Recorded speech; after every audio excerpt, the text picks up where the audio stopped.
Salutations to those who are young and young at heart. Oremi, Madamfo, Enyim, Salam alaikum. Hola, buena gente. Bonjour, la gente.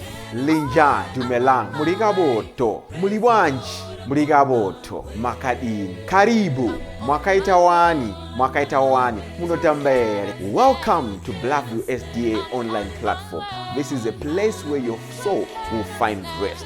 Did you know every Wednesday and Friday at 6:15 p.m. we have consistent midweek prayers? Not only that, during the day from Monday to Friday, if you need a soulful song, please tune into our platform and indeed you'll find rest for your soul. On Sabbath, which is Saturday, we have services from 8:30 right up to 6 p.m. What do you expect to find?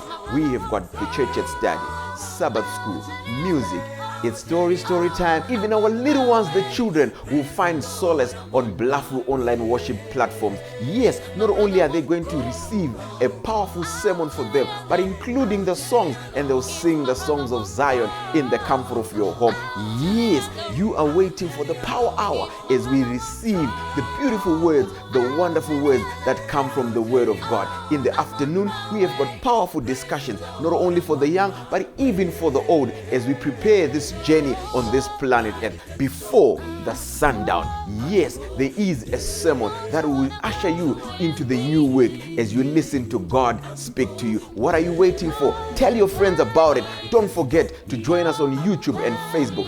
Like our page and subscribe to our YouTube channel. God bless you as we meet on Blackview online worship platform. Nobody can stop me. Don't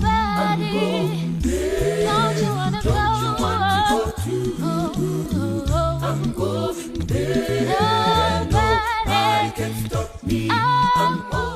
Rukariro ulorangu rusimbire kuna Kristu andinawiri nemunu asimuzitara Jesu dinamira kuna Jesu ndiye domaneyo yangu shimwe ndichanyura zangu kuti awigwa ngedima tsitsi dzake ndogarira mumwepo huru yesimba ruwako rwake ndobata ndinomira kuna Jesu ndiye domboneyo yangu shimwe ndichanyura zangu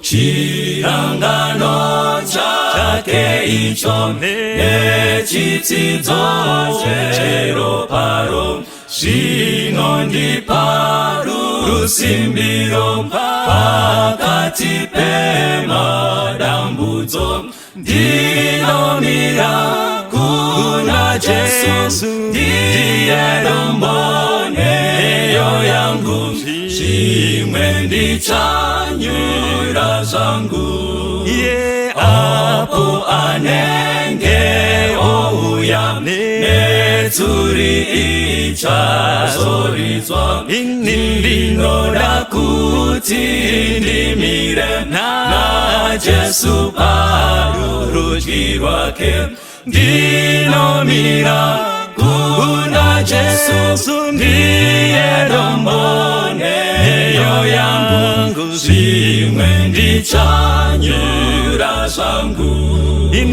ndinomira kuna Jesu ndiye domboneyo yangu shimwe ndichanyura zangu.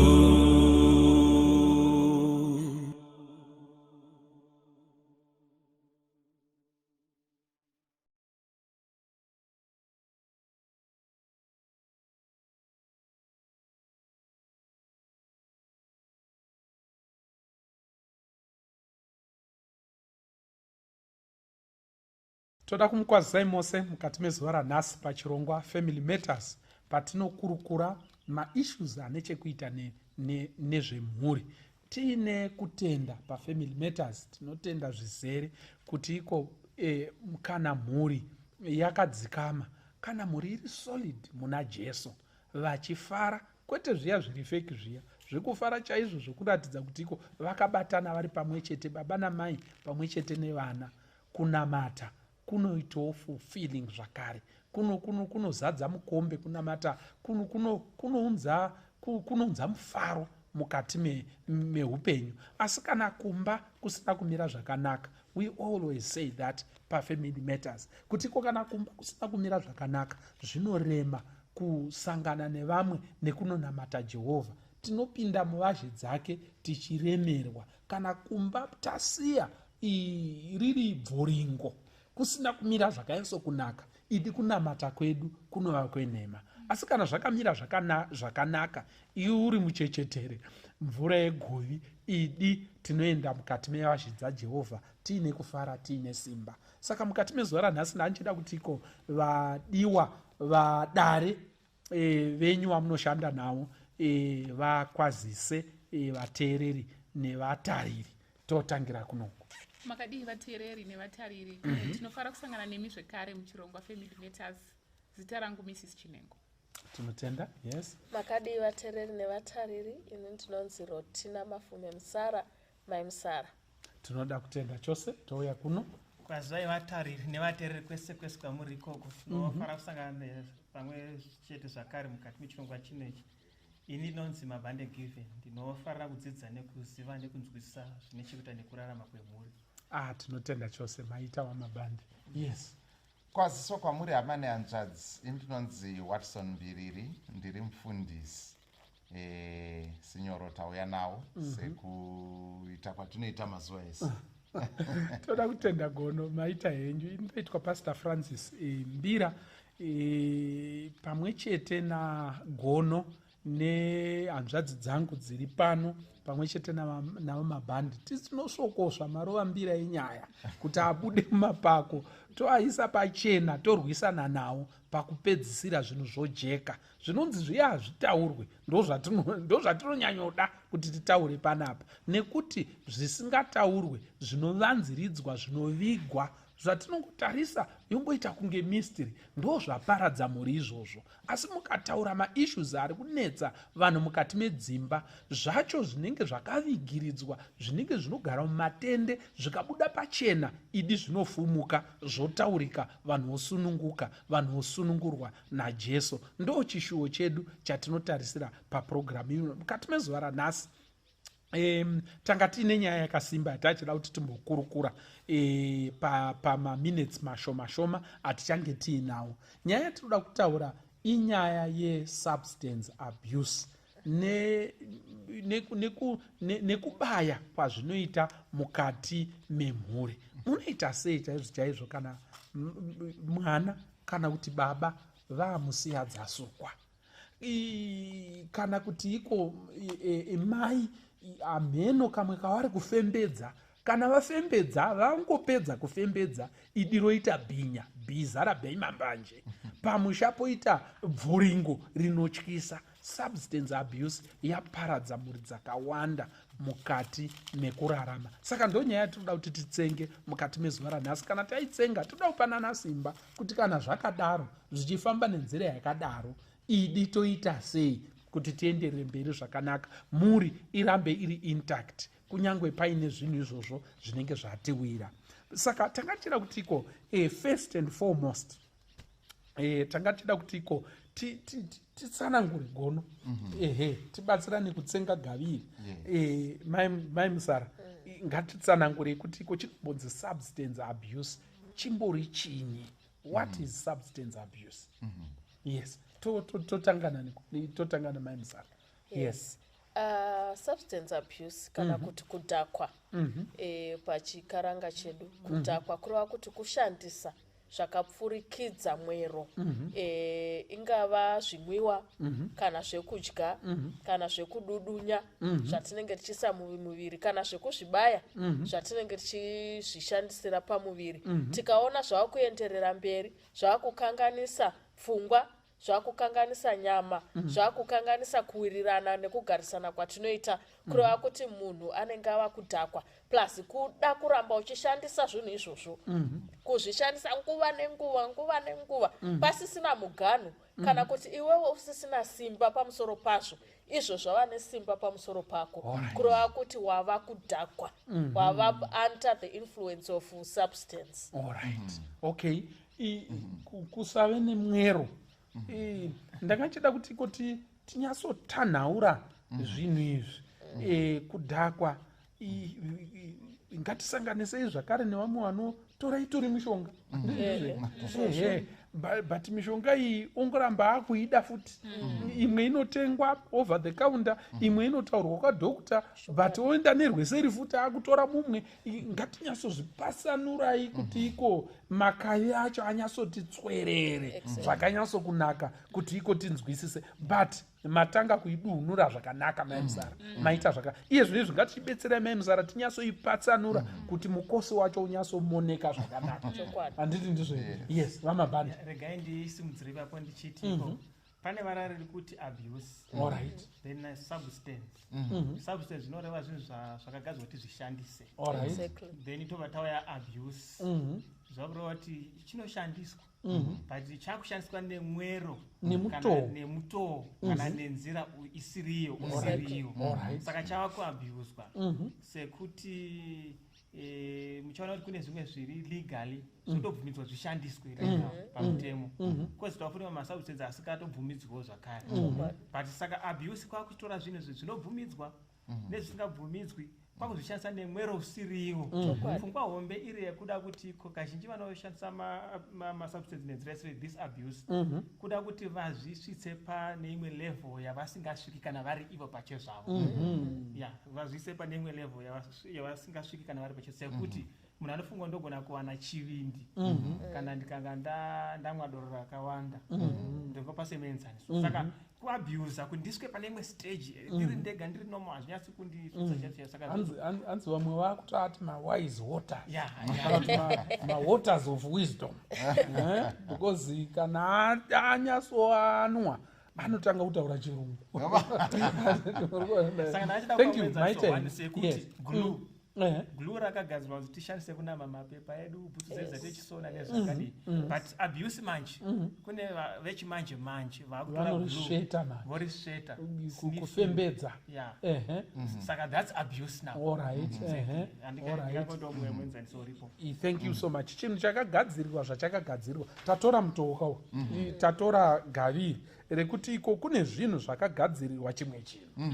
Handiti ndizvo here? Zvakagadzirirwa chimwe chinhu munhu uchitora uchishandisa kuzvidhakisa. Handiti muri kuona? Like glue rataurwa ndire kunamisa bhutsu. Handiti muri kuona? Zvino ukada kurinamisa pfungwa panonetsa ipapa. Handiti ndizvo here?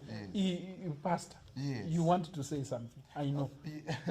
Yes, ndofunga sekutaura kwaitwa nawo mabhandi tine madrugs ari chatiri kuti substance, zvinhu zvekuti zvine zvazvinoita at a chemical level, yekuti zvinoshandura mashandiro ari kuita muviri, kana zvikapinda mutsinga zvikapinda muropa, zvinopinda nenzira dzakasiyana sekutaurwa kwaitwa namai Musara, yekuti zvimwe zvinoputwa, zvimwe zvinonwiwa, zvimwe zvinoita zvekubayiwa mutsinga, asi kana zvazopinda zvine zvazvinonoita mumuviri.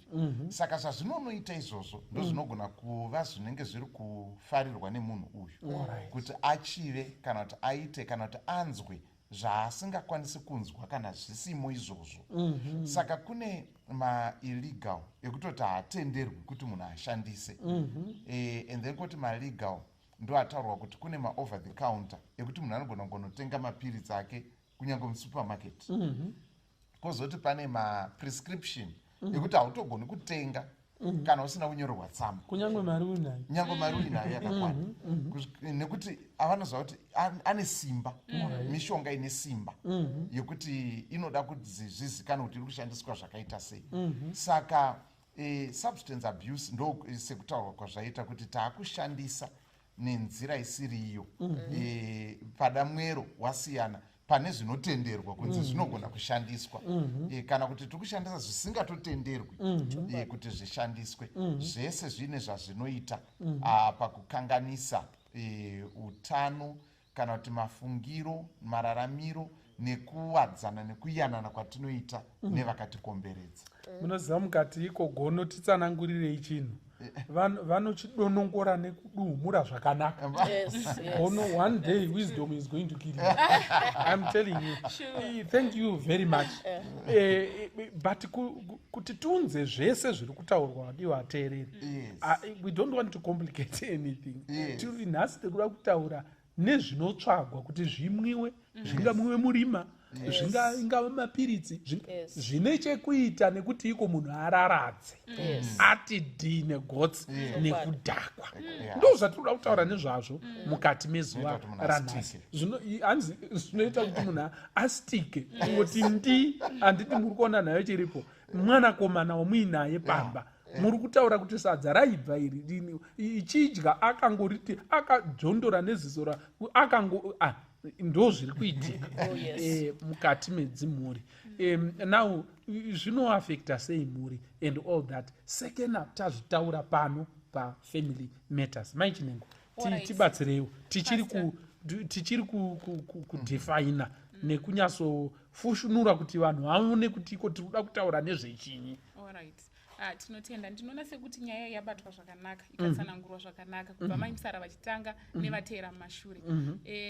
Zvinhu izvi zvinoitwa nevanhu vazhinji, ende mukatarisa kuti prevalence yacho pastor yedrug abuse, especially tikaenda kumalocation kune dzimba kunogara vanhu vakawanda, it's almost like every household kunogona kuine muyoungster ari kutoita zvatiri kutaura panapa. Saka it's really affecting people, especially in Africa, or even worldwide. It's actually affecting statistics dzakazara. Ndafarira pamataura pekuti munhu anogona kufunga kuti kuabuse madrugs kutsvaka wisdom. Shoko raMwari rinozviramba pachena. Proverbs chapter 20 verse 1. Wine is a mocker, strong drink is a brawler, and whoever is led astray by it is not wise. Pashona inoti wine mudadi, doro mupopoti. Ani nani azvinei nekuti urani. Tine ine hierarchy yako musociety. Pari kungonzi ani nani anobatwa nazvo asi sitorina kuchenjera. Saka nyaya yewisdom we want to rule it out. Wisdom kusatodhakwa pasi. Saka madrugs aya pakuwedzera zvataurwa nevamwe anobata vanhu zvakasiyana. Umwe anogona kusadhakwa nechichi, umwe odhakwa nechichi. And vanhu kazhinji kana vakunyanya kumashandisa vanonyanyoda zvinonyanyisisa kudhaka zvacho. Zvinovo futi zvine matambudziko atichazotaura akakurisisa. Zvandingataure pasi. Alright. Nedzimwe nzira tiri kuti iko nyaya yatinoda kuti iko titaure mukati mezuva ranhasi ndiye kuti tinyatsoona tongobata toti madrugs ese kana kuti zvose zvinodhakisa munhu tongoshandisa wedhi rimwe chete rekuti mukombe. Tichireva zvinhu zvinodhaka. Saka nhasi tinoda kuti iko tiedze kuona kuti mukombe unovaka musha here. Ndo nyaya yatinoda kuti titaure nezvawo mukati mezuva ranhasi. But ndanichida kuti tisati taenda ukoko, tisati tanyanyopinda musango racho, chimbori chinyiko chinokontributa kuti iko vanhu vashandise kudambudziko irori remukombe rekudzedzereka kudzedzereka nekurutsa. Tinditezere what factors contribute to this type of behavior inozosvika pakuaffecta family. Mukombe mafactors api anokontributa kuti iko mukombe uchishandiswa pangava pamusha, kungava chero muupenyu hwemunhu. What are the factors? Yes, Mama Bad. Okay, tunakutenda. Pamataura nyaya yekudzedzereka mabva manifunidza kwedu kubocha kuna vamwe baba vaita kutarwa nebhara. Kana vachiuya kuweekend. Vadhakwa zvekutadza kufamba. Ndada kuti zvimwe zvinotaurwa nevanhu ndezvekuti ndikamboti dhakwei mbichana stress yangu inotidzikira. Alright. Saka vanhu ndozvinotara zvinofungidzirwa nezvinotaurika. Saka vanhu vanofunga kuti zvinobatsira kubvisa stress. Alright. Asi ndakazoona kuti hazvibvisi stress in actual fact. Because wamboiswa temporarily withdrawn from yourself. Alright. Kana from your situation, Yeah, from your real from situation. reality. Yeah. From reality. Okay. Saka ndo imwe issue nekuti vanhu vanofungidzwa zvinobvisa stress. Saka ndo zvinocontribute nekuwedzera. Saka semuenzaniso pane vechidiki mazuva ano vanonzwa common bridge pamambotaura kuti kwakawanda vanhu vanonzwa common bridge vana vachifunga kuti nekunetsa kuita zvinhu upenyu mabasa asikwanika tikamboti rova ibhongo yedu tinotiza pastress dzekunetseka nekushaya mabasa. Saka ndikanga ndo chinhu chimwe wani chacho naregai ndisire vamwe tichiri ipapo pamabhandi pane pandaverenga masikati pamba chinzi generally vanhu pavanotanga kushandisa madrugs zvisirizvo vanenge vachingoti let me escape or mask this pain just to veil it ndingomboita kunge pasina nyaya but yafound kuti paunobuda mukudhakwa uka nyaya dzatowanda pamwe karangoya kana brongoya wanga watokwereta saka it's an addition to the problem. Saka you're trying to escape a problem by creating even a bigger one. Saka ipapapo sure panokosha munhu anofunga anotanga achingoti ndingombozorora I just want to relieve myself from this stress. Ukada kutomutorera anoti let me be high ndimbozorodza yeti hakuna kuzorora kwakada ndachida kungowedzera pane zvakataura. Thank you. Yes. Then chimwe chandanchifunga chinokonzeresa ma-dysfunctional families. I think tine chimwe chirongwa chatikambotaura mhuri dzekuti dzangogujunuka hakusisina anobvunza umwe kuti uri kumborarama sei. Iyoyo stress iyo yekushaya anokubvunza mwari akatisika tichida vanhu vanotitiro hanya waswera sei wadyei wadii zvikashayikwa izvozvo mumhuri zvinokonzeresa especially vana vechidiki to resort to drug abuse. Yes. Factors. Pane zvakawanda mufundisi zvatinogona kusapedza padare rino, but zvimwe zvacho ndezvekuti vanhu tinoita fear of loss. Totadza kuhandla losing anything in life. Kune vanhu vekuti vakasangana nezvambotaurwa nevamwe vadare kuti stressful situations anogona kunge afirwa nemunhu waanoda chaizvo, anenge kugona kunge basa rangopera, anogona kunge zvinhu zvaaitarisira kuti zvichaita a big business raaifungidzira kuti I'll break even zvoramba ona ndatuma mucredit. That fear of losing kuti saka in order for me kuti ndiwane kugadzikana regai ndichingomwa. Saka vanenge vachitiza responsibility. They don't want to face responsibilities head on. Saka anofunga kuti ndikagara ndiri high handifungi saka hapana ndendakatotsinzinaka saka hapana anondibvunza. That's one thing. Secondly, kuvana vedu especially peer pressure. Peer pressure. Mwana anogona kunge achinzi wakasara, it's dope. Okay, all right. You know, you have to look at them, you have to play the part. It's cool. It's cool. If you don't do it, you're outdated, you're not in tune with the others, you're actually backward, you're a granny, you know, wakasara. Saka unenge uchiona sekuti vari kuputa vaya, that's the in thing. You need to be dope, you need to be at par with your peers. Saka paunodaro manje, ndo paunotopinda mumadrugs due to peer pressure. Wakunonzi ngatitenge brongo because brongo is a mixture of flu drugs. Saka wakutonotengawo wakutomwa and before you know it you are in it, you are addicted, you cannot get out. Saka peer pressure plays a major part. Plus kusada kudzidza, lack of ambition in life. Lack of ambition inogona kutoti vana vedu vapinde mumadrugs.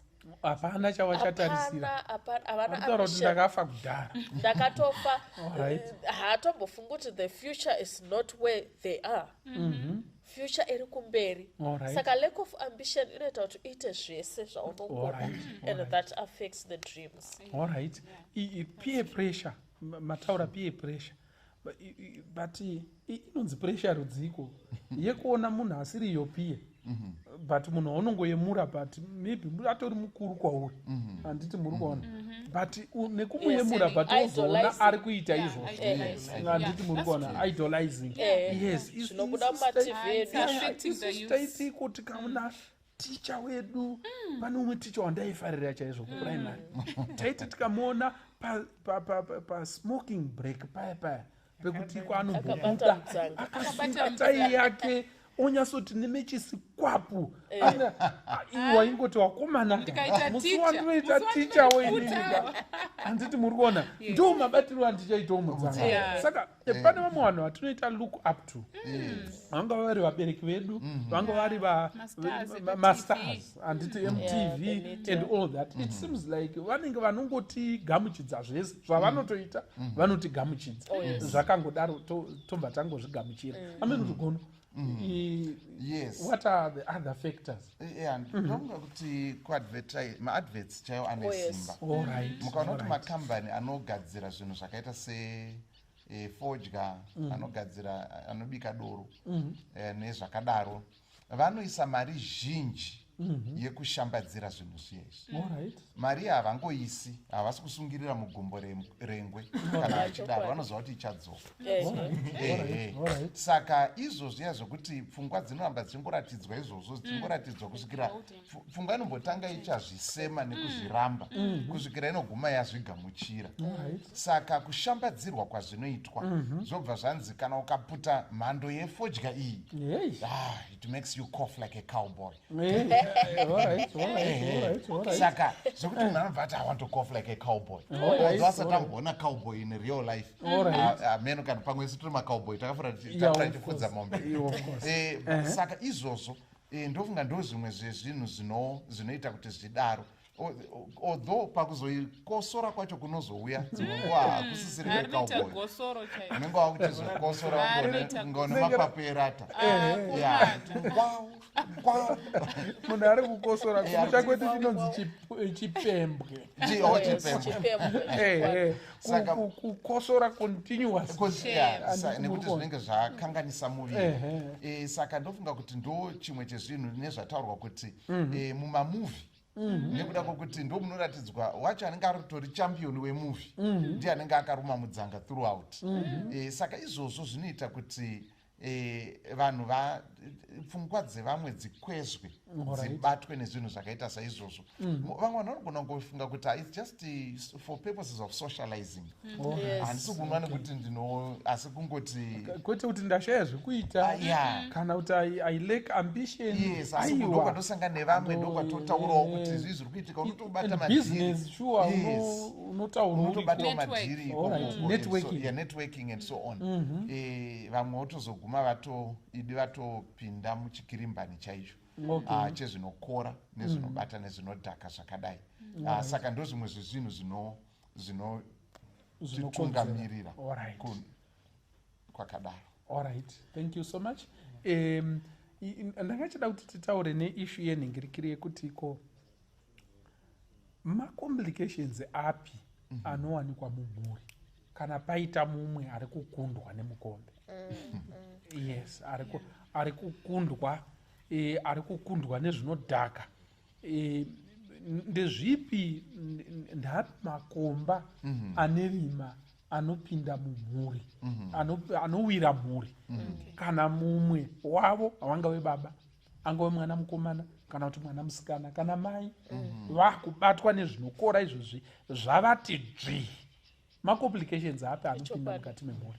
Musati maenda ipapo pastor, sorry, ndinoda kumbogdzosai kumashure mbichana. Ndachifunga nezve-absent parenting is one of the causes ye-drug abuse kuvana. Vabereki vasipo zvachose. They are alive, havana kurambana, havana kutama, but havapo. They are always not available. Ivavo vabereki vavo, they don't monitor kuti vana vanoswera vachitei, vanoswerepi, vanotamba nani, vana vanongozvifudza vega. And they may not even know the signs dzemwana akuita zvemadrugs. And I have just about 2 or 3. The first sign is withdrawal yemwana from the usual family activities. Hamuchamungomuoni mukomana anenge achingonzi ari murumu make, anogona kunge atori nemarijuana yake momo or glue rake, you don't even notice. Another one is poor physical hygiene. Of course vana vanika kuzviregerera kavanogona kumboita, but pane zvimwe zvamunongona kuti pane kakuchinja sakama musoro achatokami musoro kana kuendawo kubhabha kwabhabha achatoendi murumu macho anenge ari madushwe handiti muri kuona angozvirasa and also ma-persistent odors kuvana izvozvo zvinogona kuratidza kuti ropa rake madrugs awandisa saka sevabereki ndinoona sechinhu chakakosha kugara tichiongorora vana vedu nekusaita absent parents. Okay, zigwema riya rekuti rinoperekedza munhu especially kana anayiwa akanayiwa ukafamba kumusana kwake kunonzwa kuti apa pane nyaya rinongobuda rega. Ndafunga kuti vaunza pfungwa yakakosha zvikuru kuti vatari vedu nevateri vagobetserekana kukwanisa kuidentify kuti panogona pari kuita substance abuse. Sandafunga ndiwedzero zvimwe zviviri, chimwe chacho mood changes. Kuti mwanawo mamudzi wake anongochinja ende haachawe predictable. Sezvataiziva it could be another sign. Then imwe issue yerudeness. Kungotanga kuti ine chekuita nebehavior change also. Mwana anga ambori cool ari right but angoita rude pese angotaura rough pese and something like that. No angangova mamwe ma-science foot ekuti esi vabereki tofanira kuti tarise kuti hazvisi kuitika iri mwana vedu kana munhu omwe wedu. Thank you so much. Maybe tiri ipapo since vatova pa-identification I think pane nyaya futi imwe yekuti ngatitaridzei kudya kunoita vana vedu especially pavanopinda pateenagehood. Yes, there are machanges anoitika anoita kuti mwana awedzere kudya but pane kumwe kudya kwatinogona kuona kuti sadza yose rotoperera kumunhu 1 saka kuti anoita kuvanda seri kwemukokuotovanda kana kuti anoridhimanda even at odd hours 12 o'clock makuona gudu mufiriji munhu akutotsvaga chikafu achirova mowana firiji empty mimabika sadza rerwendo kuti tichazorya chikafu mangwana mowana chose full munhu atodya nemaziso ndoamwe anokurumidza kutengesa vanhu vanoputa kwangona maziso angava waiti akungogara akatsvuka it's a cause for concern. Plus chimwe chatofanira kuchenjera nechoti patinotanga munhu kuputa paya anogona kutoita alertness chaiyo hai alert yekuti munogona kuona sokuti it's actually very positive. Izvo pane chatodinai because mumwe nomwe munhu ane character yake inini ndikaita high alert it's okay but pane umwe munhu wekuti my sibling haafaniri kuzoita high alertness toita kuti hypertalking nealertness nekufarafara kusekenyeka uko what's the problem you know. Saka matangiro ayo zvinenge zvichiita gradual until munhu atova neparanoia yatoti munhu ava paranoid agona kutanga kuti pane vanhu vanoda kudura pane vari kunditevera ndofa akungoita paranoid over anything. Chikafu chakuscrutinizwa handidi isiyai chakavhurika ini ndona chakazopora munhu atova paranoid kuratidza kuti iko something is wrong. Also poor grades in school change yemagrades in school. Akwireri anotodzika baba kubasa poor performance vanogona vaigona very sharp but poor performance even mai kubasa ikoko vakungonetsa zvakawanda zvakawanda zvinoda kuitwa hand in but hazvina kutomboitwa hand in vana kungosiyawo zvakadaro. Alright, pane kudya iko nondirangaridza mukoma wangu akarova lofu ari ega panguva diki fana ndobva achikombwa manje kunziko aiwaka haungamborove lofu rese zvikadzi no ranga rakapwanyika asi ranga rakatipwanyike ndozvamusina kuona saka kupwanyika kunoita kuti riite shoma here hatiti muri kuona.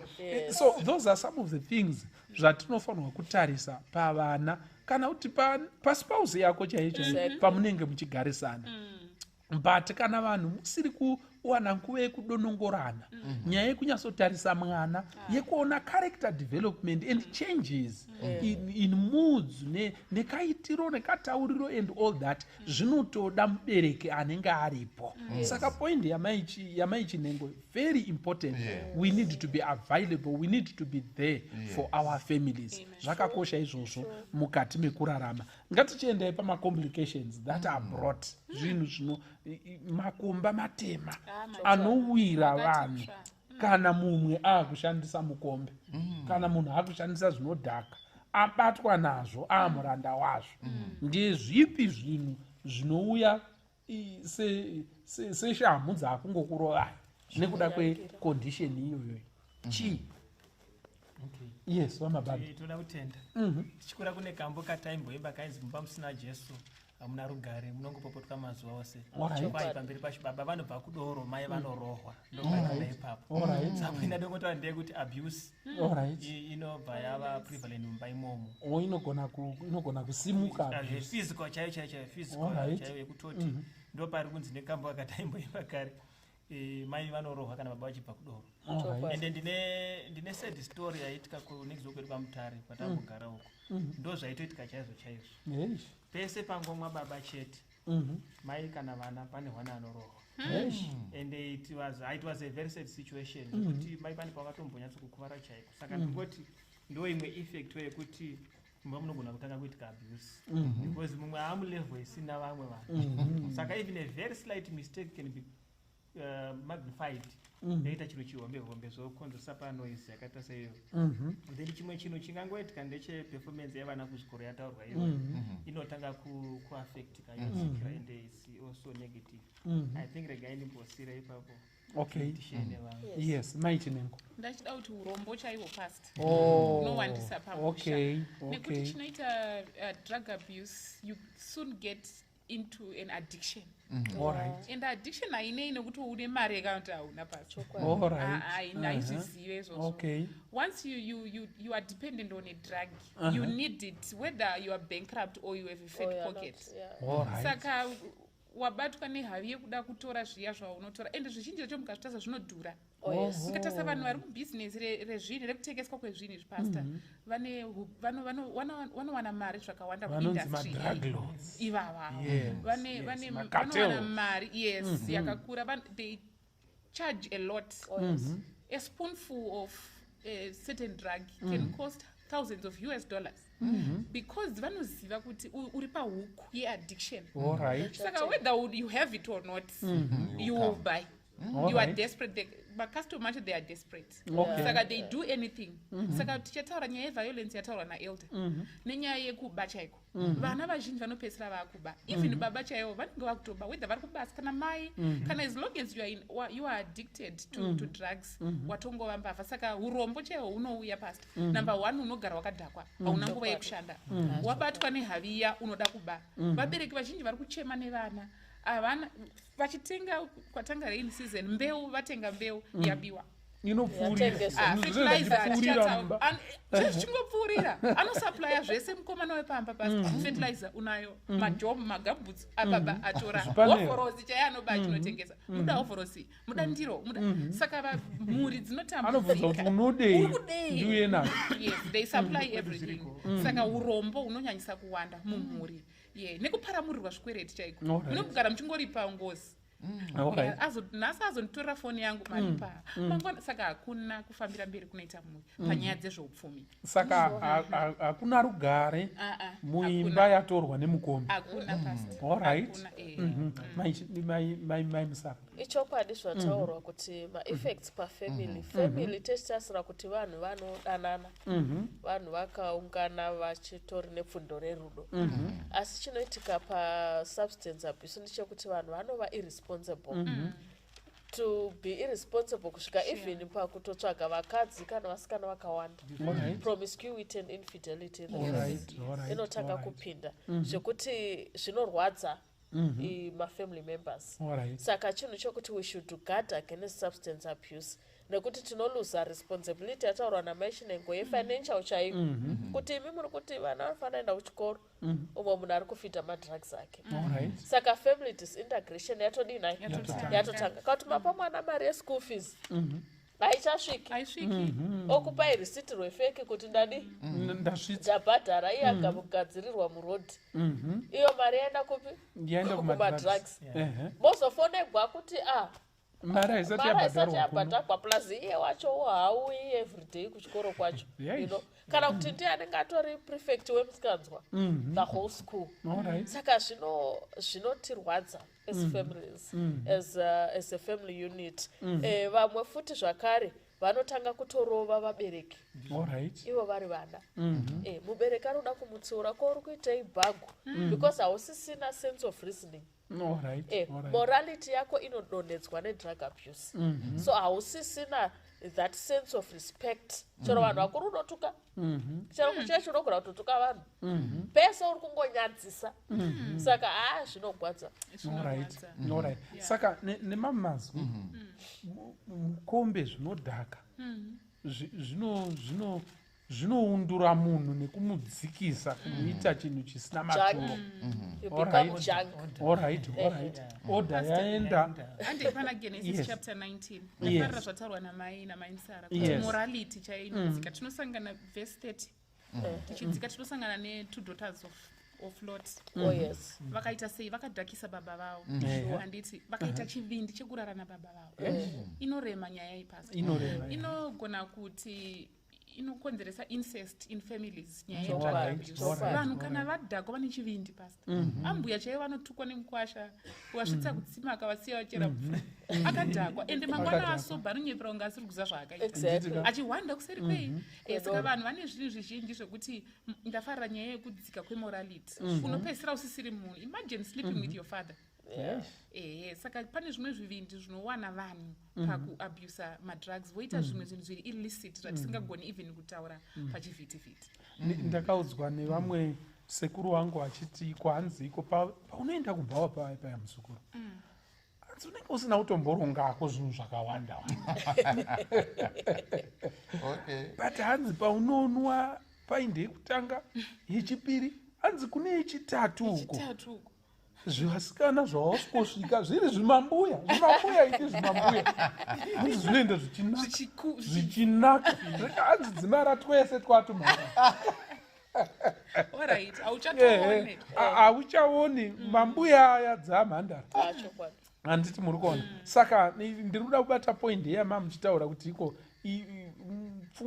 pfungwa yazengaidzwa nezvinodhaka izvi zvimwe zvinhu zvaunozogona uzoita sevana vanowa wega unoshama muromo kuti ndini here ndakazviita. Saka vadiwa vateereri ndoziva hangu kuti iko vazhinji vakawanda vapasi peubatwa hwemukombe chinhu chakakura chiri common nevanhu vazhinji vapa ubatwa hwemukombe is to deny. Handiti muri kuona wakatuka nhingi nezuro vanoti ani inini they are always denying the reality inenge yazovepo pavakanga vakadhakwa. Saka zvakakosha kuti titaure nezvazvo mukati mezuva ranhasi. Kune nyaya dziri kuitwa dzakawandisa pamukombe. Ndainzwa vamwe vana vachitiko in counseling kuti ko pastor I don't even know kuti ko chii chakaitika. Chandoziva ndechekuti iko takaenda kupati ende vanga vari vanhu vekuchikoro vatakasangana navo yanga iri birthday yeumwe munhu taenda kupati ukoko the last thing I remember ndiye kuti ko tapedza kudya takapinda mumba ndobva tabva tatanga kumwa madrinks.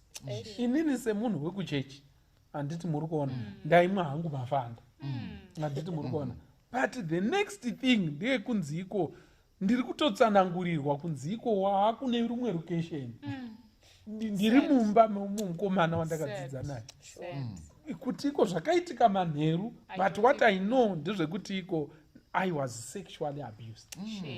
handiti muri kuona saka muri kuona kuti iko pane rimwe drug madrugs ekuti iko mazuva anotopfuura usingazvioni handiti muri kuona nguva dzichitofamba usingazvioni zvinhu zvakakosha zvatinoda kuti titaure zviende pachena vana vaMwari kuti iko kana takatarisana nenyoka inonzi madrugs haisi nyoka yekutamba nayo tinobatwa nechekure vana vanobatwa nazvo vanhu vakuru vanobatwa nazvo kana zvabata kazhinji you deny zvinhu zvakawanda but zviri kuafekta muri neimwe muto usina kumira zvakanaka mabhandi then gono mopindawo zvakare hope handizopedzeri gono aiwa gono havapereri regai ndingowedza dzimwe pfungwa pane dzanga ndambosiya yekutanga ndecrime kuti crime rate dzinobata nyika nefemi zvakare crime rate inokura ndoba kupa semuenzanisi kune nyaya yakaitika kubhora iko zvino manje manje mufana wechidiki 17-18 kana singakanganisi makore achona akauraya vanhu 3 iye achitaura noti ndakatova mwira hwahwa niniye kwamurewa yakaitika kwamurewa yakaitika kwamurewa yekuti ko munhu akabhiedha mwana 7 year old something like that ndokubvisa maoko ndokubvisa makumbo ndokusiya chitaso ichi handiti muri kuona zvichinzi zvikuda kusapuraiwa kupi and all that and zviri mumanewspaper akawanda nepazvivhitivhiti mukaisotarisa munhu achitsanangura musungu achitsanangura anoti iko takaenda kunotenga 5 liters yekachasu hanzi tichibva tadzasa ndokuzoenda kunoita basa redu handiti muri kuona saka crime ine chekuita nenyaya yemukombe maite pedzisa henyu vamabhandi. Then I have another issue. It's a far reach effect so that quarrels abuse vichingodai but zvinosvika padivorce kune vanhu vari married panotarise ndine mienzaniso yandakatombosangana nayo mukurarama umu kuti baba ndo vaingodhakwa vachinetsa vachirova mudzimai kusvika mudzimai azokoti ndakamboshingirira ndofirei ndiinde saka ndinoda kufunga kuti dai kuri kuti vanga vasina kuabusa madrugs zvakasvika pamwero iwoyo mhuri haimbosvika pakuparara zvakadaro saka ndoti imwe effect ende mukazoona vazhinji vacho vafana vacho vanokurumidza kushandisa madrugs kavamwe vachona vokurumidza varoora vakurumidza kuroora vokurumidza futi vasiya saka maeffects achona iwaya then chekupedzisa changangotaura ndecheutano hwako saka ini utano hwangu ukafetka inini I like to believe wemwana wangu unoaffectikawo indirectly wemudzimai wangu unoaffectikawo zvakare indirectly saka ndo mamwe maeffects atinogona kuwana kuburikidza nekaabuse yemadrugs ende kudaro hedu akomana skadhi iri nani iri kunze kwemuviri wemunhu kana yazombobikwa futi mudumbu kakudzova kacho idishuwa uri mumachira nemumwe munhu zvakaoma varume kungozvitaura henyu imimi unenge usingazvioni unenge zvinenge but uyu wauinaye angave murume wako kana kuti mudzimai wako madzimai vari kutakura mitoro inotyisa panyaya yemukombe musapanzvenge ipapo pamwe chete nana baba vari kutakura mitoro inorema nenyaya yemikombe kazhinji kacho mukati meupenyu saka ngatizvitarise izvozvo tiri kutaura about the burden inouya pamusoro pemhuri kana mumwe akushandisa zvinodhakwa atorwa nazvo ndizvo zvatopa mberi iye achiteera what are the effects the burdens dzinouya ipapo gono uchiri ipapo pastor vasati vapinda gono mataura nyaya yekuti even pakurara noumwe wako inyaya futi yekubatwa inoenda futi ku-excessive sexual appetite kana munhu abatwa nemukombe kurova kuti you overburden your partner anobatwa kwese partner yako iri normal iwe uri kumwa mamwe madrugs patadefina madrugs pana amwe anotomwigwa iyo sexual appetite munhu oramba achida that elation yepamubhedha but okangana kuti umwe wake haasi under influence yesubstance saka zvinenge zviri zvinhu zvinokanganisa even muchato kuti unozosvika pakupera nemhaka yekuti uchafoseredza bonde pamusoro peumwe wako kureva kuti umwe wako achakanganisika even psychologically physiologically haachakwanisi hatikwanisi kumita that demand ndangoti ndipabate musatema pagono. Thank you. Maita gono. Yes, notenda ndofunga nechekuseri kwacho kunoitika zvakare kuti mamwe madrugs anopedza strong wepabonde. Oh yes, kuseri kwacho zvikuru sei kunana baba exactly havachatokwanisi ongorukutika Alright. mukupaona saka zvatokanganisa mhuri in a big way zvichiendera pakuti madrugs aya anotanga kukanganisa munhu mumuviri wake iye anwa uyu kana kuti aputa kana kuti afemba asi zvinochienda zvichienderera zvokanganisa mhuri zvokanganisa senderaini rose zvokanganisa zvichingoita nekuda kwekuti zvinhu zvakaita sedoro tataura kuti kune maillegal kozoti malegal drugs doro semuenzaniso is a legal drug harisi hapana munhu anosungwa kunzi aonekwa akabata paindi yedoro asi doro statistically rinokonzera matambudziko akawanda kudarika mamwe madrugs ese abatanidzwa makuva mukubvumidzwa kwaro iko muligawo marero rine makuva akawanda rine mavanga rine madivhosi rine nherera rine chirikadzi dzakawanda kudarika madrug ese mamwe aya akabatanidzwa muri kupaona vana kokaini vese aya ukafembedza akahwaniwa tomuranda ese akabatanidzwa doro rinenge riri mberi bedzi zvakadaro zvekuti rinoonekwa zvakanyanya mumatsau about 70% emaaccidents doro maroad accidents mawork related accidents pamadivorce kana kuti violence inoitika mudzimba zvakawanda zvokuti rinenge ringori nemunembo waro padeuka ropa rine munembo parambanwa vanhu rine munembo muri kupaona saka zvine matuso anoenda kure kwazvo tichiri kutaura pamaeffects handiti ndizvozvo regai nditaure ndichiti imwe yemaeffects makurusa ekushandiswa kwemadrugs nevanhu vari mumhuri idambudziko rinonzi codependency rekuti pane rokuti uyu ari kushandisa drug uyu anogona kuva addicted iye ndiye ari kunzwa havi yekuti ari kutohuta kana asakafemba asakanwa asakaputa ava vamwe vakatenderedza ava havasiri addicted asi vanogona kupinda mucodependence uyu adependent padrug kuti atoite normal yake yaabnormal yanew normal saka kutoti atoti ndiri right ndokunge asitori right ava vakatenderedza manje ava vanochipinda manje pakuchiti anoparamura uko anodini uko vakuchimuprotecta muri kupaona vanogara vachidzimura vachinobhadhara zvikwereti vaanokoromota iwa vomureverera vachireva nhema vachidini vakumuprotecta from maeffects ezvaari kuita iyo ratodambudziko zvokutoti kufara kwevese vari mumhuru kwadependent kuti mukoma Jose wari sei nhasi ende vanogona kutofosewa kunotenga havana kuwira mubhiriji here havana here ari kuvatsvaga nemapanga kana tichitovapai mukombe wacho kuti vaitengerai vaitengewa yacodependence iyoyi zvekuti ini ndiri kuona sekunge kuti iko patone kausungwa we are now captured we are now captive exactly zvokuti mukunzwira tsitsi ikoko tatoma enablers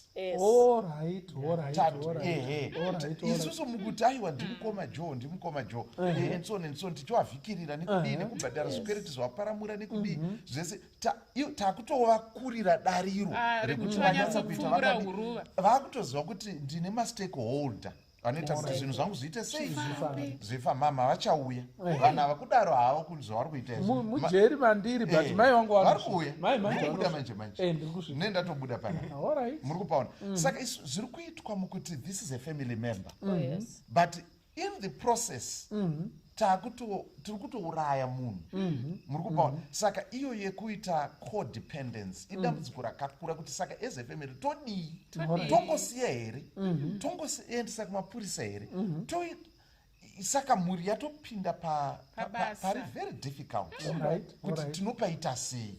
Ende ungonzi kunze vakazosungisa mwana wavo, vakazosungisa mwana kana kuti mutadza here kungonobhadhara kuti abude or something like that. Mwana orira mujeri makatarisa. Yeah, muri kuona. Saka zvine dambudziko rakadaro izvo. Codependence is a big problem. Zvikuru sei kana vari vana mai, mwoyo wekubereka uya unorwadza kuti saka, but in the process tinogona kunga tiri kutoita kuti mwana atokombe, anotanga zvichiri kuti ari kuba matoyi evamwe, asi nekuona kuti mai vanomira neni ari kutokomba, achitokomba, mozonza kuti akaba treni ine vanhu yanga iri kuenda vanhu vacho vavake akatosungwa mufundisi nemacheni akasiwa mubedroom, vanhu vasingadi kuti achibuda mumba vachingoenda vachimupa nhingirikiri asi akatovharirwa bedroom make. Saka the family is captured now. It is. This monster, it captures the family. Zvokuti yakutoita nga shato yakuto, but inodya upfu, inopota ichipuwa upfu hwekudya. You see, saka mamwe machallenges ndingoti bate one or two others ndekuti nekuti zvinopinda muropa zvakaita sekuputa fodya, kune zvakunoita kuna anamai vakazvitakura kuvana, mwana akatakurwa birth weight yake inoderera. Vana vaikuti vanamai vanga vachiputa vanozoonekwa kuti vane ma-allergies very fast within a year and a half yekuberekwa kwavo, vakutotanga kudevelopa ma-allergies, takutotanga kuvakiretera ma-complications. Vana vekuti vanamai vanga vachinwa ivo vaine pamuviri vakutoita some syndrome yavanoita nekuda kwokuti doro ranga richingoramba richipinda kwaari akadhakwa. Saka zvakutounza mamwe machallenges iko zvinhu zvakaita sekuputa. Ndosaka zvakatozoita kuti zvingonyorwa papepa reya kuti smoking is dangerous. Saka zvinoda kuti ndiri kutobhenga dambudziko for mhuri kumberi uko kuchazonzi munhu mapapu aita sei, zvichatora mari yechinyi, zviri kuda mari yacho ichabva kumhuri. Muri kupaona yekuti mai vakuda kunotariswa, vakuda kunodii, zviri kubva kumhuri. Zviri kutora mari yanga ichifanira kuti inzi project yekudi tidiridzire madomasi tikwanise, yakutombonza achitombomira izvi. Hatingadai mapapu ari kunzi vana chiremba ari kuti mapapu haana kumira mushe. Muri kupa. Saka zvine zvakawanda zvazvinoita. Maybe rega ntaure one more yekuti even kuchengetedzwa kweutano hwevana, nutrition, kumisha kwatakakurira uko waiona kuti kana baba sekuru vari kudhakwa, mbuya vari kudhakwa, vane tuzukuru vese vari kubva vakatungamidzana vakadhakwa sekuru kuwawa, anozosvika achibikira tuzukuru kundiani, vane musuwa wesadza wavachabva nawo ikokoko hauna muriwo, vana vanongosvikodirirwa hwahwa woisirwa nemusuwa wesadza uya wakazorwa dou, kutimba sadza muchiseva muhwawa vana vachidya. This is true. This is what happens. Saka isi kuti malnutrition, vana havachina kuutano hwakanaka, saka ma-effects acho anoenda achienda. Ndakaonawo futi iko kuti iko pahwahwa hapana hunhu futi. Karetu kana kachiridzwa pada papurazi, pada hwabikwa panhingi, vanhu vanotanga vachaenda kuchisango kunorasha mvura, but wozodzimara wangoenda kuseri kwehozi.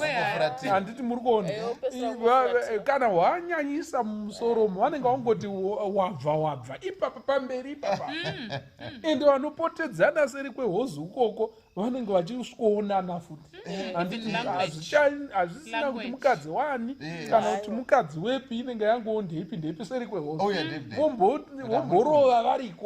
Handiti muri kuona, vozodzoka vozonyuka, vodzoka vachikondinya kuita sei kumwezi. Vanifungidzisa mukomana uyo ainzi anga akaitawa achitora madhiragi ekuputa, akaita kumona mudzanga wake, anga ari mwana wechikoro, ndokubva ati panapa rega nditonoitira ndiri kunecha kumatoilets unozoka kuzvikoro zvekumisha matoilets anenge ari nechekure mbichana saka akati sakaita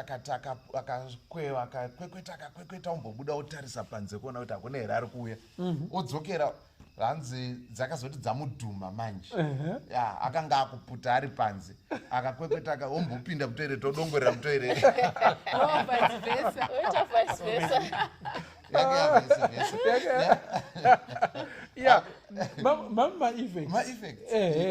saka decision making inokanganisika and madecisions anoitwa munguva iyoyo anogona kuva nenegative effect kana kuti impact kumhuri long term effect nekuti tiri kutaura kuti nyaya dzemaaccidents doro rinowanikwa richicontribute about kuma50 to 70%. imo maholiday muno mekuti vanhu vanenge vachiti inguva yekufara dambudziko racho uchaigadzira chirikadzi kumba kwako uchaurayisa vanhu vasina kana mhosva vasitombori munyaya yako saka zvinorwadza zvakaoma kurwadza kwachoka kwakanyanyisa the effect is just too much kana tikazvitarisa iwo mutoro wacho uyo mutoro wacho wokungoti iko baba vabatwa vaamuranda kana kuti mwana wangu mukomana amuranda kana kuti mwana wangu musikana amuranda pasina chaamboti akwereta gono namusara pasina paaparamura izvozvo chete zvaunoda nezvinoita kuti upenyu hungonzi huri kuenderera mberi mutoro unotyisa dai taizvitarisa hedu vanakomana dai taizvitarisa hedu vanana baba pamwe chete nana mai Mwari atibetsera titakanurwe kubva panyaya iyi zvimwe zvaigona kubetsera mukati meupenyu vhesi rinoii ramboverengwa kana richiti wine is a mocker strong drink is a brawler ndizvireo 20 verse 1 doro mupopoti wine mudadi doro mupopoti bhaibheri kumwe rinotaura futi kuti God is love apa panapa riri kuti wine is saka riri kuti wine equals mockery wine equals brawling or violence kana kuti muri kuona saka imetaphor iri kushandiswa mutauro chirunga mutauro chiri kushandiswa kuti chikuratidze pari kuikwetwa kuti ichi chakafanana neichi ichi saka zviri kutaurwa saka chiri kubva chatonzi ichi ndechichi kana ichi chiripo ichi ndo chimwe chacho zvinofamba zvese saka tinoona kuti zvine zvakawanda zvazvinokanganisa tikatarisa mukati mebhuku raGenesis chapter 8 tinoona paya Noah adhakwa mushure memurove uya wakaitika Noah chaiye munhu waMwari akati adhakwa zvikanzi akavata asina kupfeka tikaona kuti zvine zvazvakazoita kumhuri zvikakanganisa kumhuri yake kubva pavhesi ya18 Noah adhakwa zvikazoita kuti zvinzi cursed is Canaan and so on saka zvine zvazvinoita zvinokanganisa tiri kuona muenzaniso tambopiwa muenzaniso waLoti nevakunda vake iye zvinoti nemuenzaniso waNoah nevakorore vake imhuri dzese idzi dziri kukanganiswa nenyaya yekukorwa nenyaya yekubatwa nekudhakwa toda kutenda chose mwana wangu akudhakwa ndingamubetsere sei what help is there kana paita mumwe ari kubatwa nemukombe mukati memba chii chingaitwa dichairo yes mai chinenge ndanga chida kuti pastor chinonyanya kukosha ndinoona sekuti mafamily members they should not blame themselves because it's natural to blame yourself kuti mwana wako mukomana wamukudzawo uchitarisira kuti uchitoendawo naye kuchechi upfekedzawo tumasutu but akura ungosarudza nzira yekudhakwa ndinoona sekuti chekutanga vanhu ngavasazvipomera pamhosva iri kuparwa nemumwe munhu because munhu uyu anopedzisira akutokuitai varanda futi manzwa zvataura naDr. Mbirira ndabatikana zvikuru kuti tasina mumbozvifunga kuti mhuri dziri kutapwa zvakakura zvikadaro matapwa kudaro mukazviblema inimi munhu ari kuita zvekudhakwa anotowana simba pamusoro penyu, motanga kumupa unnecessary sympathy. Saka ndinoona sekuti first step vanhu ngavasazvipomera mhosva pamusoro pekusarudzo yaitwa nemunhu, nekuti Mwari akatipa simba resarudzo pastor. Saka ndinoona sekuti zvinokosha kuti mhuri dzisapinde padambudziko rekutanga kuzviblema kuti it's because of me, maybe it's because of me mukadzi wacho kana kuti murume wacho kana kuti mubereki over mwana. Then chimwe chandinoona chinokosha ndechekuti kana zvichibvira vanhu vachigona kuafodha kuendesa munhu kurehabilitation center. Marehab anogona hawo kuita seanotora mari yakawanda, but mukada kucalculata cost yeutapo hwataurwa naDr. Mbiri unogobvira kutapa rufaro mumhuri ngoti zvikwereti nechii. If you can afford or kusungiridza mari semhuri moendesa munhu kurehab center, zvinogona kubetsera kuti asununguke kubva paaddiction. Thank you. Yes, I think zvakakosha zvakare semhuri kuti titaurirana. Tinogara tichikurudzira communication, open communication, yekuti kana pane vana, especially vana vakabhuliwa kuchikoro chaiko, anogona kuita substance abuse, kana kuti ane low self esteem, anogona kuita zvakare substance abuse. Saka semubereki ongorora mwana, uone gap riripo, upindire, uite open communication. Sezvataurwa namai Chinengo, ma-counselors anobetsera. Even kuma-government hospitals tinawo ma-therapists anodhila ne-substance abuse. Chero une mari shoma, enda ikoko munobatsirwa pane mari iri nani, uye kana kutoti pasina mari vakwanise kubetserwa. Tine ma-organizations zvakare anodhila nema-youth. Vatsvagei munzvimbo dzamuri, taurai navo because vazhinji vanobetsera pachena. Motaura navo mobetserwa kuti mwana wangu ndo zvaari kuita, tingamubatsira sei. Uye sevabereki, let's be involved muvana ma-activities, kuti mwana akaitawo sports day, akaita chienda unoona bhora, kumwe ndo kunomwiwa ikoko. But kana uripo, you are guarding your child. Even ma-night outs awo, rambidzai vana kuenda kunorara kudzimba vachita party. Hapana zvazvinotipa sevabereki, hachisi chirunguba. Mwana ngave necurfew. Mwana ngave necurfew, auye kumba kwako kwakachena. 6 o'clock mwana ava mumba, unonzwa munhu wiwe doro kuti iwe huya iwe chichiri kunhuhwa pajaketi rako. Asi tikapa vana vedu freedom yakanyanya yekuti anosvika 12 midnight wava mugudza, ida anopinda nemadrinks mubedroom, zvikaperera ipapo. Saka ngative very cautious. Tava muera yakaipa, vana vedu vanodzidziswa kumwa paFacebook nepatwitter chaipo. Saka iwewo semubereki, be on time. Ivawo neFacebook neTwitter womuinvita wofriendship, woona kumbotikara dzari kucommunicata nadzo mafriends ake akamira sei, so that you guard your child. This is the era where we are supposed to guard our children. Freedom is good for children, for responsibility, but it needs checks and balances as long your child is in teenagehood. Okay. Toda kutenda chose. Saka chimwe chinhu chamuri kuti chirungu chakazoya nechirunguri. Ndo idi chairo. Chimwe chinhu chamuri kuti chirungu, chimwe chinhu chamuri kuti the in thing, chekungoregera vana vachidziko vanoenda vonopedza vhiki vari pamba panhingi iri pamusoro pegomo, hanzi nemafriends avo. Izvozvo ende vamwe vana vari kuzvidhimanda kuti iko kuri unorarwa kwanhingi, kuri unoitwa pati kwanhingi, kune birthday yanhingi.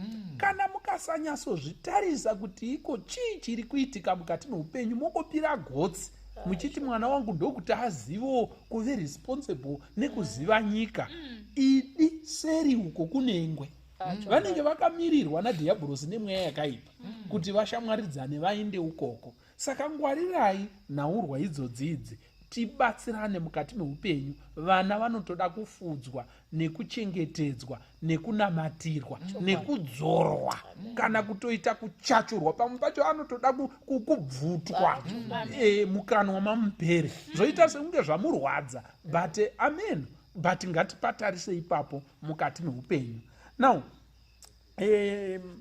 pane here zvimwe zvatingaite mwana anyura mazviri, toita sei? Is there hope pamwana uyu? Tomudini? Tomuita sei? Pana baba, pana maya. Yes. ndoda kuti ndoda kuvedzera papfungwa yatarwa yecommunication nepfungwa yekuita gati vana kunozova nepfungwa zvakare yekuti zvichadi kubva wati waunondoda muziko ravapo bva wachitoita mupopoti iwo wacho usina kubatwa ogara wachingotuka ari kubatwa wachona gati toaccepta kuti patova nedambudziko saka kwautodzidza kuti chii chandingaite kuchibatsira dambudziko because kada kupopota nekupenga nekudii totoriwedzera because vamweni paita chifinhu manje kuti manje mutoni daro dachitowedzera manje saka ndiri ndo imwe nzira inogona kubatsira then activity dzimwe dzenguva vanhu tisafunga kuti tinonzi basa kusunga tai kwakuenda pakambani kana kupeka workshop saka chimwe chikonzero chitoti vanhu vaite zvinhu inyaya yekuti havana zvekuita saka taisikwa kugara pabridge vachirova bronco but vanhu ngavawane basa rekuita pamba panodhigiwa pachidyarwa mavheji munhu akava active achiita something ndonaso zvinogona kubatsira kuredusa then iyi inonyanya kubata vanhu vakuru zvakare and its preventive in nature yekuti vanhu vanofanira kudzidzawo nekudzidziswa stress management tambotaura isusu tikati chimwe chiri kukonzeresa inyaya yekuti vanhu vafunga kuti zvinombodzikisira stress saka ndada kuti stress management haimanejiwi nekutora zvinodhaka izvi rather kune zvinofanira kuti vanhu vadzidze kuti tomaneja sei stress yatinayo chii chatingaita chii chingakwanisa kubatsira I think zvinogona kubatsira futi kuredusa then chimwe chopesa chandingataura ndechekudzidza pfungwa ye-conflict resolution dzimwe dzenguva vanhu vanozoita embark into drugs after kwatadza kuwirwa nakumba wako noise ndemvungamupopuro zviriko saka inenge yasort of resentment kungoramwa kuti handa uchitongodai then munotaka kuita this wayward behavior kuti kumba kwedu kune boring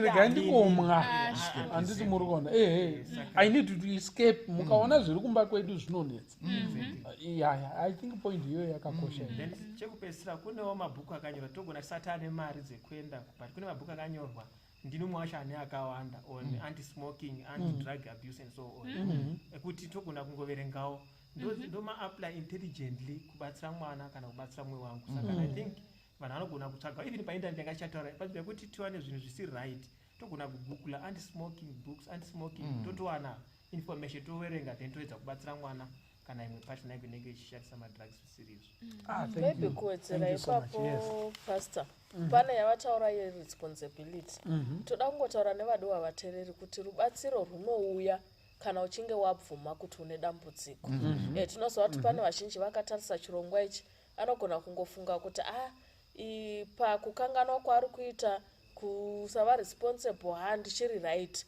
but unofanira kutogara pasi pavamwe pavanokudza kuti unenge wava nedambudziko iwewe wobvuma kuti ndava nedambudziko iwe mwene wacho ukaziva kuti ndine dambudziko unotsvaga rubatsiro ende unobetsereka asi ukaramba dambudziko rawakatarisana naro zvinonetsa kuti umwe munhu akufose into accepting but iwewe ukabvuma chekutanga kuti inini ndatova nedambudziko I have a problem I need to seek help ndo chechi2 and I need to pray about it chinenge chava chechi3 saka ukatora those 3 steps accepting that you have a problem looking for and seeking for help and praying about it mwari anokusimbisa chikubatsira okay chimwe chinhu chandinenge ndiri kuona inini mukati menyika ino avino kuti chii chaakuitika takanyatsokura tichiziva the difference between right and wrong handiti muri kuona kuti zvinhu izvi hazviite izvi zvinoita izvi but zvinenge zvakungomedzana sekuti dishuwa ukaapproacha mukombe hauna kunaka pane vanhu vanotori nemabhuku yaanotonyora kunaka kwemukombe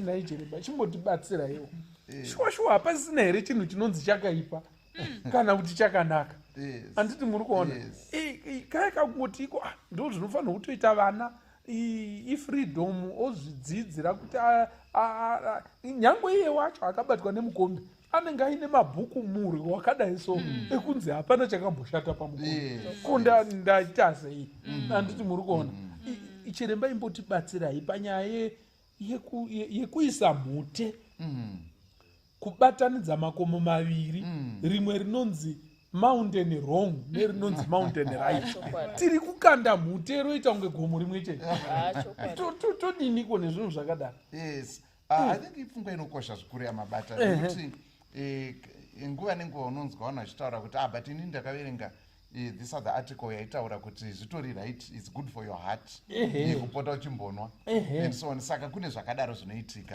So chikuru chinonyanyodaroka ndechekuti kune vanogadzira kana kuti vanobika doro vanoita madrugs vane mari makambani aya vanosponsor maresearches anonotsigira. Saka vanotsvaka vavanokwanisa kushanda nawo. It's a form of corruption. Yeah, but in the academia yekuti right ndo mari iripo pane $3 million yatikuda an article yakanyorwa zvakanaka and so on and so on.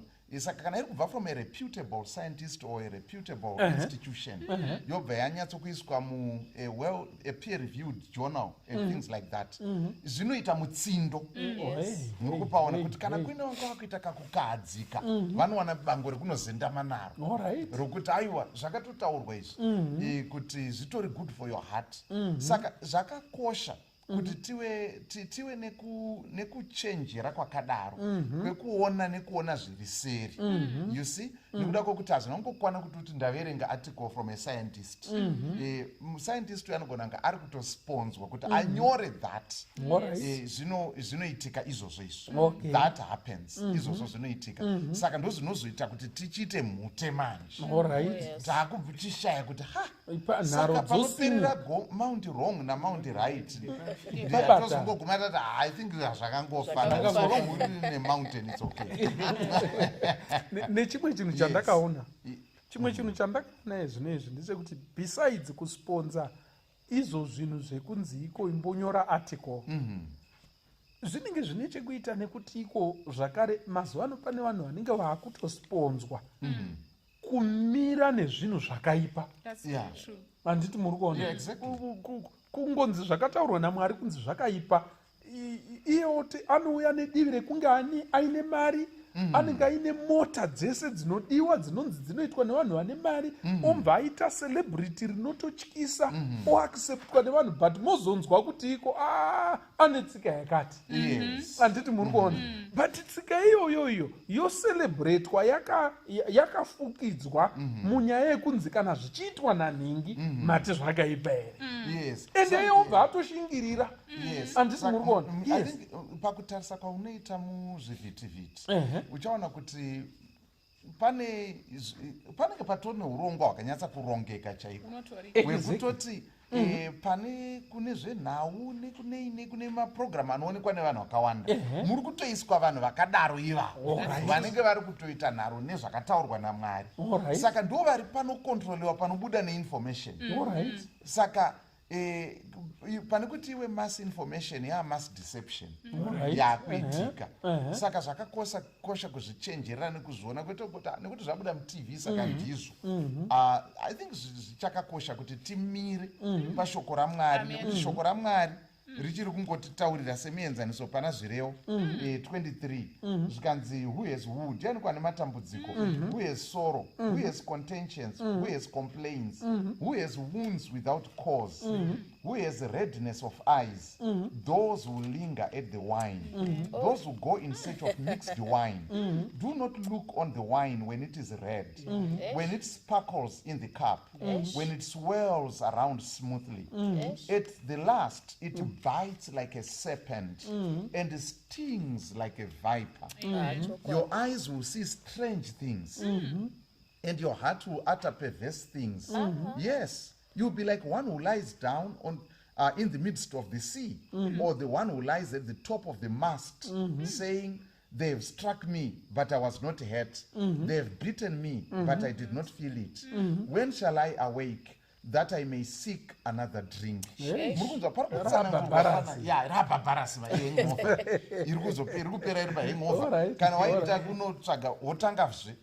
Saka muchaona kuti vaimbi kunyange vaimbi vanoimba nemukurumbira vanenge vachikuimbira zvakanaka red wine stay close to me ngori kutaura ka red wine zvikanzi usanyengedzwa uchiona yakadaro izvi sparkling and swelling zvikanzi pakupedzisira inoruma sebvumbi ine uturu, ine matuso kumhuri, kusociety, kumuviri wako iwewe, inokuvhiringa chero kubasa rako, pavana vako, ine makuva, vumbi rine makuva. Aiwa ndizvozvo. Iguva iri zvikanzi iguva rauri kuyemura iri, ibvumbi rauri kugumba gukuchira muchipfuwa iri, unofa, unouraya vanhu nazvo izvi. Ndo zvinotaurwa neshoko raMwari. Yes.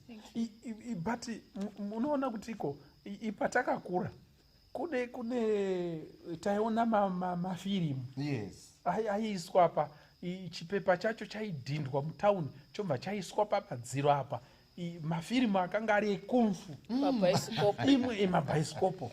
Saka imwe kubaitowo mamwe aionekwa kuwarren park hall. Handiti muri kuona hamene kuti imba yaonerowo kwachibaya. But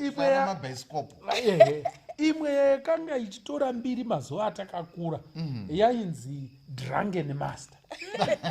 Handiti muri kuona nayo yacho ikuine kadhara kairova zvinotyisa, ndo kaitoveka main actor, but kuti karove kaitounzirwa guchu redoro rekachaso.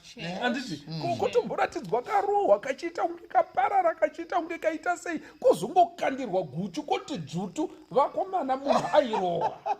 Saka muri kuona kuti iko ipfungwa iri kutokandwa muvanhu kuti main actor anotoita zvikuru kana akadhakwa, anosimbiswa nemukombe. Ende maiona marwiro aita vanhu firimu rapera panze apa, vanhu achibuda mufirimu rekumfa wana vanenge vachidzadzarikawo drunken master vachirowana. Munhu anonoti nyonde ega nemuromo asina mubati, arida kuedza kuita kiki yaona mwega. Pastor, muri papo nyaya iyi yandibata zvikuru. Mukatarisa kuti zano raMwari raive rekuti tidzidze pabhuku yake, tikange tadzidza towana gwara rekufamba nako. But mukatarisa lifestyle yatakurarama izvezvi, handizoti taitore is it adopted, but we are spending more time tiri pazvivhitivhiti, panove ndipo pari kubuda zvamuri kutaura izvi. Saka mwana kuti uchizomuvhurira bhuku manje bhaibheri harinakidze kwaari. Ndine mumwe munyori wandinofarira anonzi Ellen G. White, mubhuku rake Colporter Ministry, anoti mumazuva ekupedzisira in the last days wakaipa achapublisha mapublications ake omakanda as autumn leaves. Makambona mashizha paanodonha paya, motsvaira every day akawanda, mangwana motsvaira. And he will make sure that it's more fascinating than the word of God.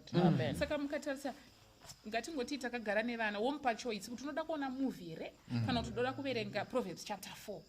Okay, Proverbs chapter 4 inoti chi security in wisdom. Ndichaverenga mavhesi mashoma. Hear my son, verse 10. Hear my son and receive my sayings. Ndibaba vari kurayira mwana wavo. Verse 18 inoti, take firm hand of instruction and do not let her go. Keep her, for she is your life. Do not enter the path of the wicked, and do not walk in the way of the evil. Avoid it. Do not travel on it. Zvikanzi vanodya chingwa chezvakaipa vachimwa doro, zvikanzi and they drink the wine of violence. Kurayira mwana kawo. Kuti vabereki vemazuva ano tinotoziva maseries. Series after another, violence, ichi. Vana vachadzidza kubva kupi pasi. Saka kana takuzoona matuso ezvizvizvi, takushaya kuti it's because we have abandoned the manual. Tinotenda chose. Gono tibatire pamuri kuda kuti bata tivhare chirongwa. Yes, tivhare chirongwa. Yes. Nyaya iyi inyaya iri yakasimba zvikuru. Inofurusa mufaro mukati memhuri dzakawanda. Nekuda kwekuti tangoedza kutsvara yakadzika kudarika maybe zvatakwanisa kuita pachirongwa papa.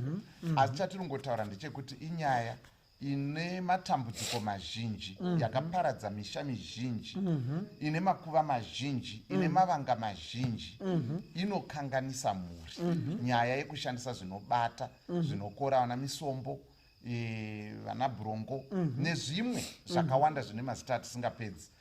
Pekupedzisira ndepekuti titi Mwari kana vakatitarisa vanoda kutiitira zvakanaka. Muchaona kuti pane mukomana anotaurwa kuti akanga aine aine urwere shamwari dzake ndo dzakamuteka-teka kuenda naye kwanga kuina Jesu. Muri kupaona? Iwewo kana wamudambudziko rakadai unogona kuitwa mheta makumbo nedambudziko rekushandisa zvinokora rinogona kukupeta zvakadaro zvokuti hauchakwanisi iwewe kuzvibetsera. Zvaakutoda vamwe vanokubetsera. Mwari ngaatendwe nekuti uyu murume uyu akawana shamwari dzakamuteka-teka kuenda naye kwanga kuina Jesu. Muri kupaona? Ende vasvika ikoko vakasvika pakazara vakashaya kuti zvinotopinda nepapi, asi nekuda kwedetermination yavo vakatotsvaka vakakwira pamusoro pemba yanga isiri yavo vakapfurunyura denga vakatsvaka zano rokuti atosvike chete. Saka ndofunga zvinoreva kuti semhuri kana taita mumwe ane dambudziko zvinotoda determination, zvinotoda kutoshandira pamwe chete kuti tibetserane nemumwe wedu akwanise kununurwa kubva padambudziko iri, asi tingwarire codependency yekuti ngatiite zvinoita kuti abetsereke. Touya naye Mwari vanokwanisa kutisunungura. Vana Region vakanga vakabatwa nemweya yakaipa ichivaitira zvakaipa, asi akasunungurwa. Bhaibheri rinoti Jesu apedza naye akanga amupfungwa dzake chaidzo, apfeka zvakanaka, akatozobetsera vamwe. Saka tinogona kutokurira vazhinji vakapukunyurwa panyaya iyi vaakutobetserawo vamwe. Saka tariro iripo, ngatizviite tichikumbira kuna Mwari. Jesu vanokwanisa kutisunungura. Tinoda kutenda chose. Maita henyu gono. Chimwe chinhu chandanchida kutaura pamusoro pepfungwa yekuti iko Jesu musununguri panyaya iyi. Zvakare rubetsero rungabve kune vamwe mafamily members idi rukabvumiwa neabatwa uyu zvinoenda kure mukati meupenyu. But pane chimwe chinhu tisati tavhara programu ino semusokosi ndakanchida kuti iko mungwarire vanhu vanenge vane mukurumbira atingati macelebrities masocialites handiti muri kuona mbinga dzinogara mutv tinogara tichidziona dzinogona kubereka dhimoni rofamba richiadvertiswa riri kuadvertiswa pakungoti ndinhingi. Saka nyange akati iko ndinoroya vanhu vese vanenge vachangoti kuroya kwakanaka, handiti muri kuona. Nyange akati iko ndinodya zvimwe zvinhu zvisingadyiwe zvinenge zvinongodyika. Varipo vanhu vari kubereka mweya yakaipa, vari masocialites, vari mbinga vachigara mutv vari kuadvertisa mweya yakaipa nezvinouya naSatani kuvanhu. Vangwarire ivava. Mwari ngatikomborere atiitire zvakanaka mukati meupenyu. Zita rangu ndoitwa Pastor Francis Mbira musokozvi paFamily Matters, ndichibatsirana nevadare vangu pamwe chete nagono. Mwari ngakukomborerei akuitirei zvakanaka. Toda kuti iko mukati mezuva ranhasi mai Musara vatinamatire. Kana muine mwana akadaro, kana paina baba wakadaro, zvarwadza zvaremera mhuri, pamwe moti tosunga here, toita sei?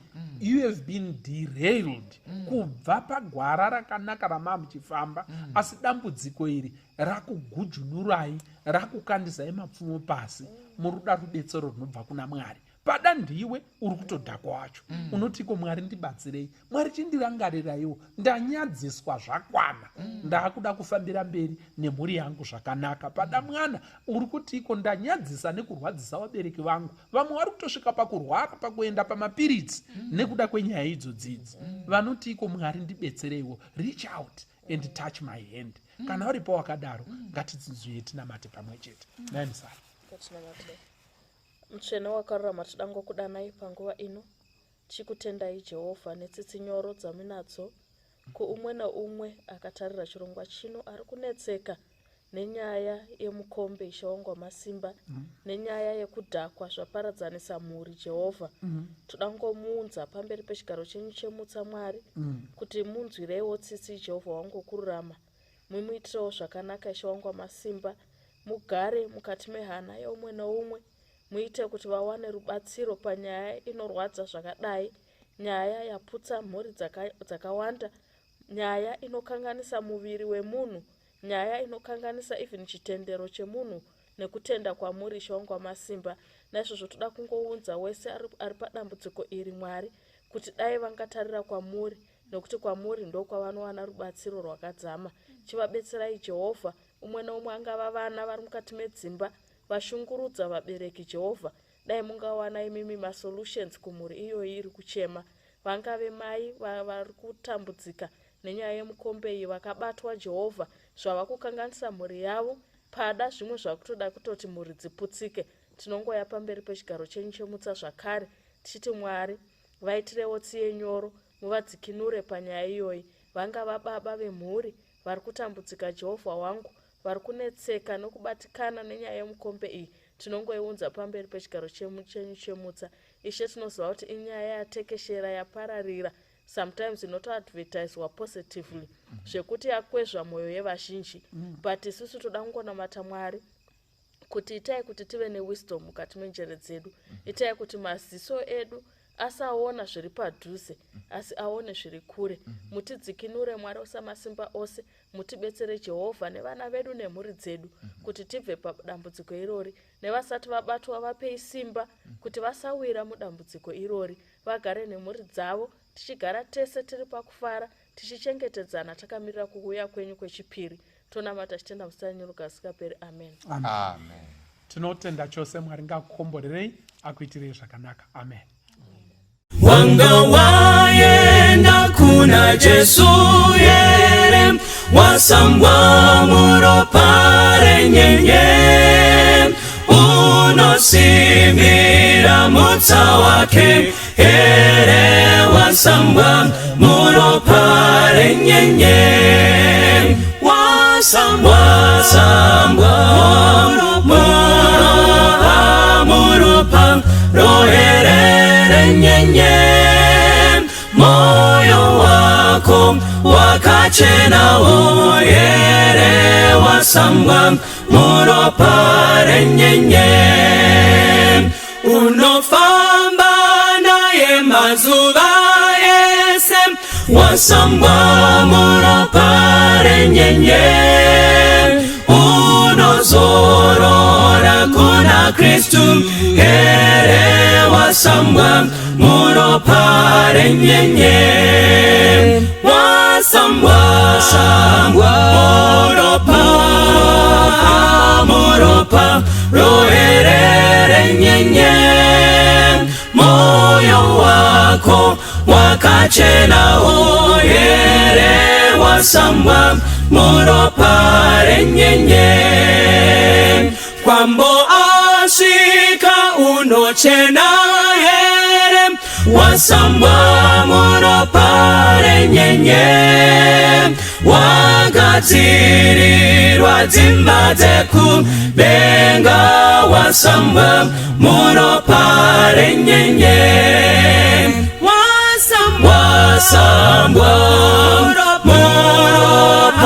muropa rohere renyenye, moyo wako wakachena oyere, wasambwa muropa renyenye, rasa nguva iyo ine zvitema, usambwe muropa renyenye, kune tsime iyo inowerera, sambanyi muropa renyenye,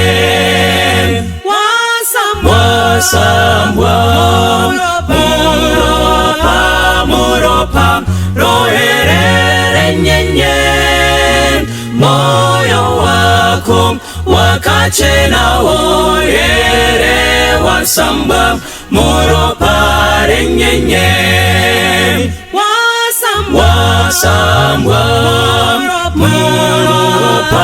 muropa rohere renyenye, moyo wako wakachena oyere, wasambwa muropa renyenye, moyo wako wakachena oyere, wasambwa muropa renyenye, moyo wako wakachena